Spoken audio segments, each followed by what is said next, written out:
국민 라디오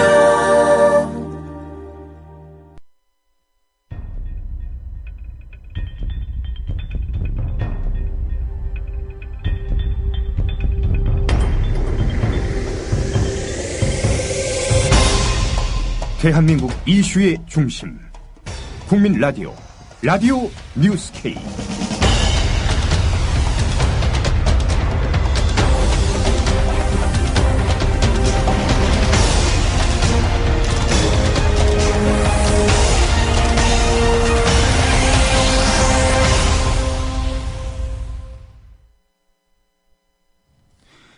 여러분 안녕하십니까? 7월 22일 라디오 뉴스 K입니다. 경찰이 세월호 실소유주로 검찰과 경찰의 추적을 받아온 유병헌 전 세무그룹 회장이 변사체로 발견됐다고 밝혔습니다. 우영호 전남 순천경찰서장은 오늘 브리핑을 열고 다음과 같이 밝혔습니다.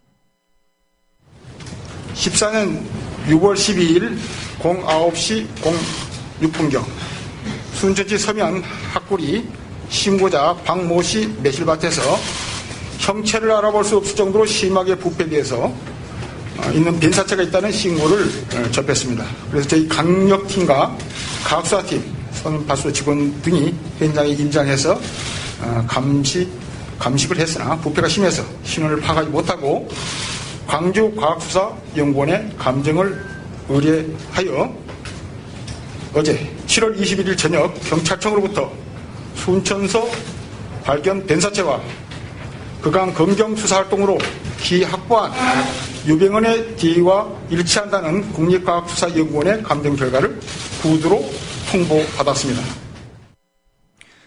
순천경찰서 과학수사팀은 유 전 회장 DNA 결과를 통보받은 뒤 미리 확보한 손가락에서 유 전 회장 지문도 최종적으로 채취했다고 밝혔습니다.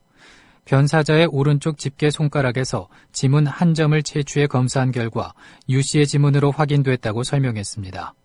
경찰은 사체가 심하게 부패해 변사자 지문을 채취하기 곤란했으나 냉동실 안치 후 열 가열법을 이용해 세 차례에 걸쳐 지문 채취를 시도한 결과 변사자 오른쪽 집게 손가락 지문 한 점을 채취해 검사한 결과 유 씨의 지문으로 최종 확인됐다고 밝혔습니다. 표창원 전 경찰대 교수는 오늘 CBS 김현정의 뉴스수요에 출연해 유병헌 전 세무그룹 회장 추정 변사체가 발견된 것에 대해서 다음과 같이 말했습니다. 경찰에서는 유병헌 씨가 맞다라고 보십니까? 네, 일단 유병헌 씨의 쌍둥이 형제가 없다는 전제하에서 예, 그리고 그 금손에서 채취된 시료가 정확하게 유병헌 씨라는 그런 확인이 이루어진다는 전제하에서 유병헌 씨일 것으로 거의 확인이 될 수 있죠. 그래요. 지금 뭐 추정이긴 합니다만 유병일 씨하고 이복 형제일 수도 있다. 이라는 소문도 있었다. 뭐 이런 얘기도 나오는데 그렇게 되는 경우는 어떻게 됩니까? 일단 DNA라는 것 자체가 아시다시피 부모 양측으로부터 반반씩 물려받게 되는 거죠. 예. 그렇다 보니까 부모 중 한 분이 다른 분이라면 이건 한쪽 DNA만 갖게 되는 거죠. 그래서 만약에 유병일 씨와 유병헌 씨가 이복 형제라고 한다면 유병헌 씨 이외에 유병일 씨의 다른 형제가 있을 가능성. 그래서 이 시신이 유병헌 씨가 아니라 다른 형제일 가능성은 여전히 열려 있죠. 그런데 과연 실제로 그러냐의 여부가 뭐 상당히 좀 그 가능성은 없어 보이죠. 예, 이건 뭐 소문으로만 돌고 있는 얘기니까요. 그렇죠. 위치와 뭐 상황도 그렇고요. 알겠습니다. 이 같은 명백한 증거 제시에도 유 씨로 추정되는 변사체의 부패 상태와 주변 정황 등을 들어 경찰 내부에서도 유 씨가 아닐 가능성을 강하게 제기하는 등 논란이 일고 있습니다. 한 경찰은 수년간 사체를 봐왔던 경험으로 미루어 볼 때 이번 변사체는 절대로 유 씨가 아니라고 확신할 수 있다고 말했습니다. 그는 우선 부패 정도가 극심하다는 점을 들고 있습니다. 변사체는 발견 당시 백골이 드러나고 머리카락이 분리될 만큼 부패가 심해 신체 형태로는 신원을 분간할 수 없는 상황이었습니다. 한편 기독교 복음 침례회 세칭 구원파 측은 유 전 회장의 사체가 아닌 것으로 파악하고 있다는 입장을 밝혔습니다. 이태종 구원파 대변인은 여러 정황을 살펴봤을 때 발견됐다는 사체는 유 전 회장이 아닌 것으로 보인다고 말했습니다. 이 대변인은 판단 근거로 사체 발견 시점과 유 전 회장의 마지막 생사 확인 시점이 불일치하다는 점을 들었습니다. 이 대변인은 최소한 지난 5월 25일 유 전 회장과 동행했던 신모 씨가 체포됐을 시점까지는 유 전 회장이 살아있었던 것이 분명하다며 경찰이 사체를 발견한 6월 12일에 이미 부패가 상당히 진행됐다는 점을 고려하면 2주 정도 만에 그렇게 됐을 것으로 보이지 않는다고 말했습니다. 이 대변인은 또 잘못된 내용을 흘려서 유 전 회장 측의 반응을 살펴보려는 것 같다고 말했습니다.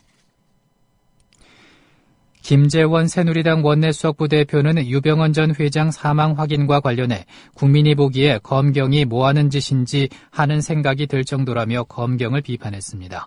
오늘 MBC 라디오 신동호의 시선집중에 출연해 밝힌 말을 들어보겠습니다. 수사팀을 통해서 일단 들은 정보로는 그렇다 이런 말씀이신데 그럼에도 불구하고 지금 검찰이 구속영장을 재청구하고 이런 것들이 지금 봐서는 좀 우스워져서요. 어떻게 보십니까? 그러니까 말입니다. 어제 중간 수사 결과 발표를 하고 또 유병언 전 회장에 대해서 구속영장을 다시 연장하는 그런 구속영장 청구를 하고 발부를 받는 이 과정까지도 이미 그 유고를 발견하고 유전자 감식을 하면서도 그럴 가능성에 대해서 인식하지 못하고 그런 수사 결과를 발표하고 또 구속영장을 발부받음으로써 사실 국민들께 보면 참 이게 못하는 짓인가 하는 생각이 들 정도가 아닌가 생각이 됩니다. 한편 새정치민주연합 은수미 의원은 수사권 기소권을 가진 진상조사위원회가 필요하다고 강조했습니다. 세월호 특별법 관철을 위해 단식 농성을 이어가고 있는 은수미 의원은 오늘 YTN 라디오 신율의 출발 새아침에 출연해 만약 유병언 사망이 사실이라면 피의자 사망을 이유로 검경 정부 여당은 법적 종료 쪽으로 갈 가능성이 있다며 수사권을 가진 진상조사위원회를 통한 진상규명만이 답이라고 강조했습니다. 들어보겠습니다.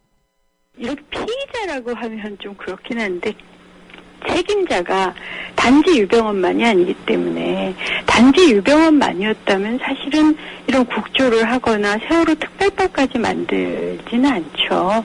그래서 국가적 정부 차원의 문제이기 때문에 그 책임 규명을 우선 하고 그러면서 법적인 문제를 해야 된다. 그렇기 때문에도 세월호 특별법이나 세월호 국조가 필요한 거죠. 왜냐하면 이것을 검경에만 맡겨두면 말씀하신 것처럼 피의자가 죽었으니 이걸로 종결 짓자 이렇게 나올 거라는 거죠. 누가요? 그러니까 검경에서 그렇게 할 수가 있는 거죠. 그렇죠. 하지만 우리가 세월호 특별법을 검경이 있음에도 불구하고 심지어는 특검이 있음에도 불구하고 세월호 특별법을 제정해서 진상조사를 하자는 것은 혹여나 그런 식으로 사안이 덮여버릴까.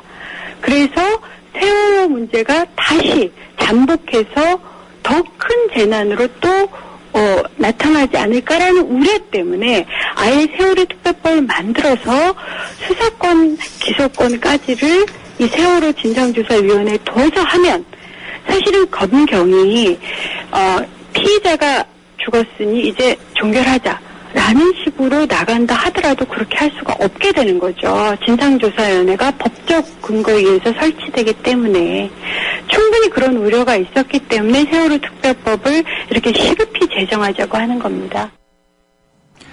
다음 소식입니다.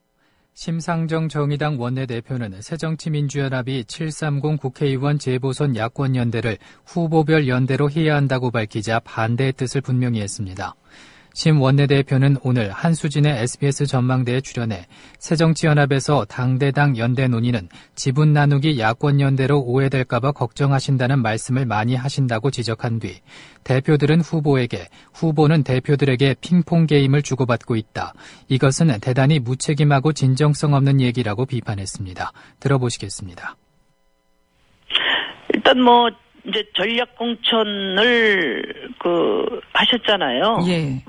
그러니까 그게 전략 어떤 전략인지 충분히 이해는 안 됩니다만은 전략 공천한 분들을 또 다시 단일화를 하라 이렇게 말씀하시기 어렵겠죠. 그러다 보니까 후보들에게 떠넘기는 거 아닌가. 근데 문제는 동작을의 기동민 후보 같은 경우도 야권 그 후보 단일화 중재 제안이 있었을 때 내 손을 떠났다 그건 중앙당에서 판단할 문제다. 이렇게 대표들은 후보에게, 후보는 또 대표들에게 이렇게 핑퐁 게임을 주고받고 있습니다. 이건 대단히 무책임하고 진정성 없는 얘기다 이렇게 생각합니다. 수원 8달구 보궐선거에 출마한 김용남 새누리당 후보가 중앙선거관리위원회에 자신의 재산을 허위 누락 신고했다는 의혹이 제기됐습니다. 광주 광산을에 출사표를 낸 권은희 후보의 재산 축소 신고 논란으로 수세에 몰린 새정치민주연합은 이에 강력한 막불 작전을 펴고 있습니다. 오마이뉴스는 어제 김 후보가 지난해 자신이 소유한 돈을 지목 변경해 건물 매매를 한 후 이 같은 사실을 전혀 신고하지 않은 채 빠뜨렸다고 보도했습니다. 야권은 김 후보를 향해서 공직을 맡을 자격이 없다, 즉각 사퇴하라, 검찰에 고발 조치해야 할 것이라는 등 강력 비판하고 나섰습니다. 박범계 새정치연합 원내대변인입니다.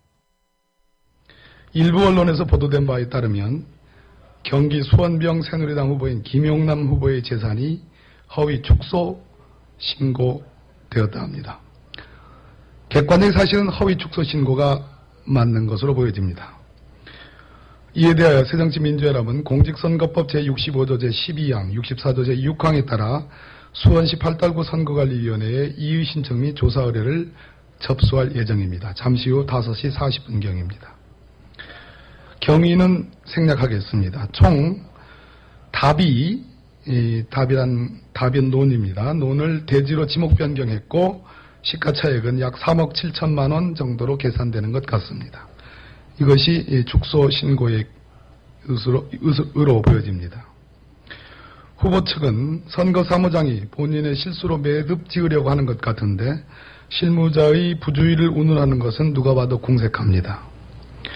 논을 대지로 지목 변경된 것은 재산상의 엄청난 사정 변경입니다. 소유자가, 즉 후보자가 몰랐다는 것은 말이 안 되고 최종적으로 선관위에 재산관계 사항을 신고하는 경우는 저도 국회의원입니다마는 모든 국회의원, 공직 후보자가 마지막으로 챙겨야 하는 중요 사항입니다.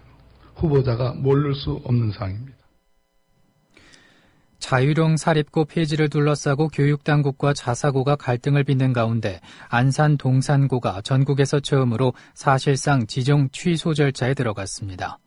이번 결정은 평가 작업이 진행 중인 서울 지역 14개 자사고의 지정 취소에도 영향을 미칠 것으로 보입니다. 교육부 등에 따르면 경기도교육청은 안산 동산고에 대해서 자사고 지정 취소 의견을 교육부에 보고했습니다. 전국 49개 자사고 가운데 첫 케이스로 자사고에서 일반고로 전환시키겠다는 뜻입니다. 자사고 지정권은 교육감에게 있지만 지정을 취소하려면 교육부와 사전 협의를 거쳐야 합니다. 시도교육청에서 협의를 요청하면 교육부가 2달 내에 동의 또는 부동의 의견을 보냄으로써 자사고 재지정 여부가 최종 결정됩니다. 한일 정부가 서로의 군사비밀 정보를 보호하기 위해 체결하기로 한 협정의 구체적 협상 과정이 시민단체의 정보공개 청구로 드러나게 됐습니다. 서울행정법원은 참여연대 평화군축센터가 정보공개 거부 처분을 취소하라며 외교부 장관을 상대로 낸 소송에서 원고 승소 판결했습니다. 한일 양국은 2011년, 2012년 외교국방 과장급 협의를 거쳐 협정 문안에 임시 서명했고 정부는 2012년 6월 비공개 국무회의에서 이 협정을 즉석 안건으로 상정해 통과시켰습니다. 이어서 날씨입니다. 오늘 오후부터는 남하하는 장마전선의 영향으로 장맛비가 내리겠습니다. 내일까지 서울 등 중북부 지방에는 30에서 80mm, 많은 곳에는 150mm 이상의 폭우가 예상됩니다. 한낮에도 무더위는 기승을 부리겠습니다. 서울은 29도로 어제보다 기온이 내려가지만 대구 35도로 대부분 30도를 웃돌 것으로 보입니다. 서울의 지금 기온은 27.1도입니다. 라디오 뉴스 K를 마칩니다.